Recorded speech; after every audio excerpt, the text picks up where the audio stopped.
दोस्तों, हम सभी जानते हैं कि अंग्रेजों ने एक ऐसे साम्राज्य की स्थापना की थी जिसमें सूरज कभी नहीं डूबता था। लेकिन सवाल यह है कि आखिर अंग्रेजों ने एक ऐसे विश्व साम्राज्य की स्थापना कैसे की। ऐसा तो संभव नहीं है कि उनको सन 1600 में कोई सपना आया हो और सुबह उठकर उन्होंने यह सोचा हो कि चलो एक ऐसे साम्राज्य की स्थापना करते हैं जिसमें सूरज कभी नहीं डूबेगा। दोस्तों नमस्कार, मैं हूं राजेंद्र कुमार और स्वागत करता हूं आपका अपने YouTube चैनल में। दोस्तों, आज हम बात करेंगे एक ऐसी अवधारणा की जिसके माध्यम से हम यह समझ सकते हैं कि अंग्रेजों ने किस प्रकार अपने विश्व साम्राज्य की स्थापना की। एक ऐसा विश्व साम्राज्य जिस पर सूरज कभी नहीं छुपता था और जो पूरी दुनिया में फैला हुआ था, क्योंकि अंग्रेज अकेले नहीं थे जो इस प्रक्रिया में शामिल थे, बल्कि अंग्रेजों के साथ साथ फ्रांसीसी, डेनमार्क, डचवासी भी शामिल थे जिन्होंने अपनी ईस्ट इंडिया कंपनियों की स्थापना की और उन्होंने पूर्वी देशों के साथ, खासकर भारत के साथ व्यापार करने का प्रयास किया।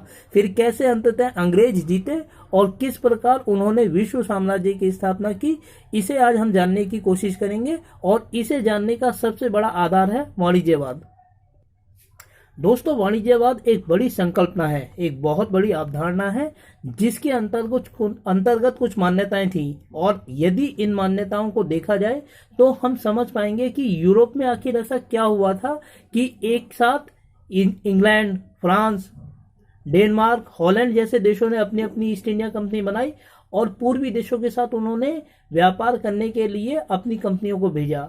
तो दोस्तों, जब हम यह बात करते हैं कि अंग्रेजों ने एक विश्व साम्राज्य की स्थापना की, तो साथ ही साथ हमें उन परिस्थितियों पर भी ध्यान देना पड़ता है जो यूरोप में उभरी थी, जिसके परिणाम स्वरूप विभिन्न देशों ने अपनी ईस्ट इंडिया कंपनियों की स्थापना की और जिसमें अंततः अंग्रेजों की जीत हुई, जिसके परिणाम स्वरूप अंग्रेजों ने एक ऐसे विश्व साम्राज्य की स्थापना की जिस पर सूरज कभी नहीं डूबता था।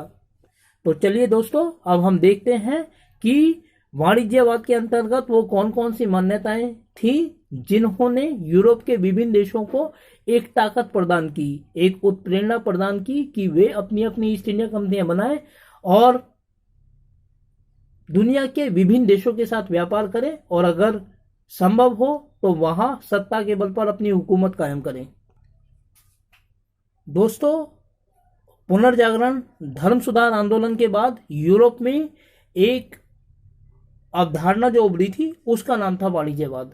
और वाणिज्यवाद को इंग्लिश में मर्केंटिलिज्म कहा जाता था। मर्केंटिलिज्म के अंतर्गत कुछ मान्यताएं शामिल थी जिनके माध्यम से हम यह समझ सकते हैं कि यूरोप में आखिर इतने सारे देशों ने एक साथ अपनी ईस्ट इंडिया कंपनी की स्थापना क्यों की और क्यों वो चाहते थे कि व्यापार करके वो आर्थिक उन्नति प्राप्त करें, आर्थिक ताकत प्राप्त करें, अमीरी प्राप्त करें। दोस्तों, वाणिज्यवाद के अंतर्गत जो मान्यताएं शामिल थी उसके अंतर्गत पहली बात यह थी कि इसके अंतर्गत यह माना जाता था कि कोई देश कितना अमीर या कितना गरीब है, इस बात का अंदाजा इस बात से लगाया जाता था कि उस देश के पास सोना चांदी कितना है। यदि किसी देश के पास सोना चांदी अधिक है तो वो अधिक अमीर है, जबकि किसी देश के पास सोना चांदी कम है या बिल्कुल नहीं है तो वो एक गरीब देश है। दोस्तों, दूसरी मान्यता यह थी वाणिज्यवाद के अंतर्गत कि यह सोना चांदी किसी भी कीमत पर देश से बाहर नहीं जाना चाहिए। अगर देश से बाहर यह सोना चांदी जाता है तो यह उस देश के लिए आर्थिक नुकसान है, इसीलिए यह सोना चांदी किसी भी कीमत पर देश से बाहर नहीं जाना चाहिए। दोस्तों, इस वाणिज्यवाद के अंतर्गत जो तीसरी मान्यता थी वह यह थी कि यदि किसी देश के पास सोना चांदी प्राकृतिक रूप से नहीं है तो उसे व्यापार के द्वारा इस सोने चांदी को हासिल करना चाहिए। और आखिरी मान्यता, चौथी मान्यता ये थी कि सोना चांदी प्राप्त करने के क्रम में युद्ध एक आवश्यक परिघटना है जो अंतिम रूप से हार या जीत के रूप में निर्धारित होती थी। सोना चांदी प्राप्त करने के क्रम में न केवल उपनिवेशों के साथ, उन देशों के साथ युद्ध लड़े गए जिन पर हुकूमत कायम करने की लड़ाई थी, बल्कि उन देशों के बीच भी आपस में लड़ाई हुई जो इनके ऊपर हुकूमत प्राप्त करना चाहते थे। उदाहरण के लिए इस पुर्तगाल और स्पेन आपस में लड़े, इंग्लैंड और फ्रांसीसी आपस में लड़े। ये लड़ाई इस बात को लेकर थी कि सत्ता किसकी कायम होगी, और जिसकी सत्ता कायम होगी वही इस सोने चांदी को, आर्थिक संसाधनों को प्राप्त करने का अधिकार रखेगा। तो दोस्तों ये मान्यताएं थी वाणिज्यवाद के अंतर्गत, जिन्होंने यूरोप के देशों को ताकत प्रदान की कि वो अपने आप को अमीर या गरीब बनाने के लिए सोना चांदी प्राप्त करें, और सोना चांदी प्राप्त करने के लिए युद्ध एक आवश्यक परिघटना है। लेकिन दोस्तों एक सवाल जो यहाँ आवश्यक रूप से उठना चाहिए वह यह है कि आखिर इस वाणिज्यवादी अवधारणा का उदय क्यों हुआ, किस प्रकार हुआ। तो अब हम इस बात पर ध्यान देंगे कि आखिर वाणिज्यवाद का उद्भव क्यों हुआ और किस तरीके से इसने यूरोप की आंतरिक संरचना को परिवर्तित किया। दोस्तों जब यूरोप में चर्च की सत्ता खत्म हो गई, धर्म सुधार आंदोलन पूरा हो चुका था और पुनर्जागरण आंदोलन अब परवान चढ़ चुका था, उसके बाद चर्च की सत्ता पूरी तरीके से खत्म हो चुकी थी। चर्च ने यूरोप के समाज के संचालन के लिए बहुत सारे नियम बनाए हुए थे, बल्कि चर्च ही एकमात्र ऐसी सत्ता थी जो समाज के संचालन के लिए कानूनों का निर्माण करती थी। और चर्च ने जो कानून बनाए हुए थे उनमें एक कानून यह था कि समुद्र के पार कोई दुनिया नहीं है। साथ ही अगर कोई व्यक्ति, कोई इंसान समुद्र के पार जाने की कोशिश करता है तो उसका धर्म नष्ट हो जाता है और उसे दोबारा से समाज में स्थापित नहीं किया जा सकता। लेकिन दोस्तों धर्म सुधार आंदोलन ने, पुनर्जागरण आंदोलन ने और वैज्ञानिकी क्रांति ने यूरोप में चर्च की सत्ता को पूरी तरह खत्म कर दिया। और उसके बाद एक ऐसा युग आरंभ हुआ जिसमें समुद्र पार जाकर नए नए देशों को खोजने की प्रक्रिया आरंभ हुई। इन नए देशों को खोजने की प्रक्रिया का आरंभ किया स्पेन और पुर्तगाल जैसे देशों ने। दोस्तों स्पेन और पुर्तगाल ने सबसे पहले दक्षिण अमेरिका को खोजा था 1492 ईस्वी में, और जब 1492 ईस्वी में दोनों ने मिलकर दक्षिण अमेरिका को खोजा तो उसके बाद 1494 में स्पेन और पुर्तगाल के बीच एक संधि हुई जिसे ट्रीटी ऑफ टॉर्डेसिला कहा जाता है।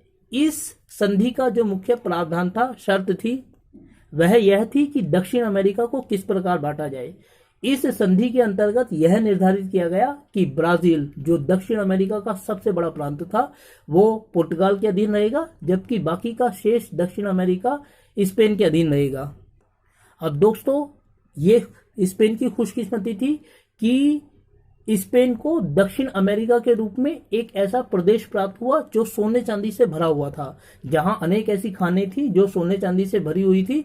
इसीलिए स्पेन की किस्मत पूरी तरीके से बदल गई। परिणाम यह हुआ कि स्पेन के लोगों ने स्पेन के जहाजों में सोना चांदी भर भर कर यूरोप भेजना शुरू किया, और जब ये सारा सोना चांदी यूरोप भेजा गया तो इससे यूरोप की अर्थव्यवस्था पूरी तरीके से परिवर्तित हो गई। कैसे परिवर्तित हुई और क्या परिवर्तन आए, अब हम यह देखेंगे। तो दोस्तों दक्षिण अमेरिका के रूप में स्पेन को एक ऐसा भूभाग प्राप्त हुआ जो पूरी तरह से सोने चांदी की आमद से भरा हुआ था, और इस सोने चांदी को भर भर कर स्पेनी जहाजों में स्पेन पहुंचाया जाने लगा। दोस्तों राइज ऑफ मॉडर्न वेस्ट के ऊपर जो किताबें लिखी गई हैं उनसे यह आंकड़ा मिलता है कि 1503 से लेकर 1650 के बीच, यानी लगभग 150 सालों के बीच, स्पेन ने 20,664 टन सोना चांदी स्पेन भेजा दक्षिण अमेरिका से, और एक टन में 1000 किलो होते हैं। दोस्तों इसका परिणाम यह हुआ कि स्पेन का जो राजा था चार्ल्स फिफ्थ, वह पूरे यूरोप का सबसे ताकतवर राजा बन गया। जब स्पेन के राजा के पास इतना सारा सोना चांदी प्राप्त आया तो उसकी जिंदगी पूरी तरीके से बदल गई। स्पेन के राजा ने एक नई तरीके की जिंदगी को जीना शुरू किया, पूरी तरीके से आलीशान जिंदगी जीनी शुरू की, और उसकी एक प्रवृत्ति उभरी आलीशान वस्तुओं को खरीदने की। इसके परिणाम स्वरूप दोस्तों यूरोप के अनेक देशों में अनेक तरह की वस्तुओं का उत्पादन करने की दुकानों का, उद्योगों का निर्माण हुआ, और ये सारा जो उत्पादन किया जाता था वह सारा का सारा स्पेन के राजा को निर्यात किया जाता था, ताकि व्यापार के माध्यम से इस सोने चांदी को प्राप्त किया जा सके। दोस्तों इसके परिणाम स्वरूप इंग्लैंड में भी बहुत सारी उद्योग उभरे, दुकानें खुली। फ्रांस का एक ताकतवर राजा था नेपोलियन अक्सर इंग्लैंड की यह कहकर हंसी उड़ाया करता था कि इंग्लैंड दुकानदारों का देश है। लेकिन दोस्तों व्यापार के द्वारा इंग्लैंड ने जो वस्तुओं का उत्पादन किया और स्पेन को उन वस्तुओं का निर्यात किया, इसका परिणाम यह हुआ कि इस व्यापार से इंग्लैंड को आंतरिक मजबूती प्राप्त हुई, और इस आंतरिक मजबूती का परिणाम यह हुआ कि 16वीं शताब्दी में जब स्पेन को दक्षिण अमेरिका की खानों से सोना चांदी मिलना बंद हो गया तो पूरे यूरोप में एक आर्थिक मंदी आ गई, जिसे 16वीं शताब्दी का आर्थिक संकट कहा जाता है, क्योंकि पूरी अर्थव्यवस्था, पूरे यूरोप की अर्थव्यवस्था स्पेन की प्रवृत्ति पर आकर टिक गई थी। और जब खुद स्पेन की अर्थव्यवस्था चरमराई तो पूरे यूरोप की अर्थव्यवस्था धूलमिल हो गई। इसका परिणाम यह हुआ कि जब 16वीं शताब्दी में यह आर्थिक संकट आया तो इंग्लैंड एकमात्र ऐसा देश था जो इस संकट से बिल्कुल प्रभावित नहीं हुआ। दोस्तों, ये वो कारक थे जिन्होंने इंग्लैंड की अर्थव्यवस्था को ताकत प्रदान की, और जब इंग्लैंड की अर्थव्यवस्था को ये ताकत प्राप्त हुई तो वह यूरोप के एक ताकतवर देश के रूप में उभर कर सामने आया। दोस्तों, ये था वाणिज्यवाद, जिसके अंतर्गत हमने देखा है कि स्पेन किस तरह से इंग्लैंड एक ताकतवर देश बना। दोस्तों, यह इस वाणिज्यवाद का प्रथम पार्ट है। दूसरे पार्ट में हम देखेंगे कि भारत जैसे देशों में वाणिज्यवादी अवधारणा के अंतर्गत जो मान्यताएं थी, किस प्रकार एक साम्राज्य का निर्माण किया गया। दोस्तों, मैं उम्मीद करता हूं कि आपको मेरी वीडियो अच्छी लगी होगी, और यह भी उम्मीद करता हूं कि अगर आपको वीडियो अच्छी लगी तो आप लाइक करें, शेयर करें और सब्सक्राइब करें, और ऐसी ही वीडियोस के लिए मेरे साथ बने रहें। धन्यवाद।